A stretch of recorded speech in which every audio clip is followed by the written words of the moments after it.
Hello, હું આજરોજ ખેડૂત શ્રી પરબત ભોજા જોટવાની વાડીએ આવેલ. અમારે આજે બીજો ડોઝ આપવાની તૈયારી ચાલુ છે.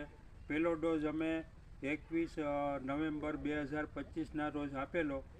તે પછી અમને ઘણો બધી ફરક દેખાણો, ખાસ કરીને વ્હાઇટ ફ્લાયમાં, અને બહુ સારા રિઝલ્ટ મળ્યા છે.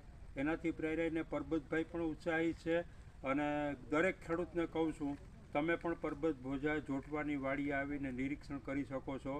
ખાસ કરીને વ્હાઇટ ફ્લાયની અંદર બહુ સારામાં સારા રિઝલ્ટ મળ્યા છે. આજે રૂકચો બાયોટેકની જે પ્રોડક્ટ છે, 3 પ્રોડક્ટને મિક્સ કરીને 2 પેકેટ આપેલા. એટલે ટોટલ પરબતભાઈને અહીંયા 320 નાળિયેરી છે. 320 નાળિયેરીમાં આપ્યા પછી થોડા ટાઈમ પછી, હજુ 1 મહિનો પૂરો નથી થયો, પણ એની પહેલાં અમને ઘણા બધા પોઝિટિવ રિઝલ્ટ દેખાણા છે. ખાસ કરીને વ્હાઇટ ફ્લાયનો એટક નહીવત થઈ ગયો છે. એટલે આજે ફરીથી અમે બીજો ડોઝ આપવા માટેની તૈયારી કરી છે, ને એ પણ લગભગ 20-21 ડિસેમ્બરની આસપાસ ફરીથી અમે બીજો ડોઝ આપી દઈશું. Okay, thank you.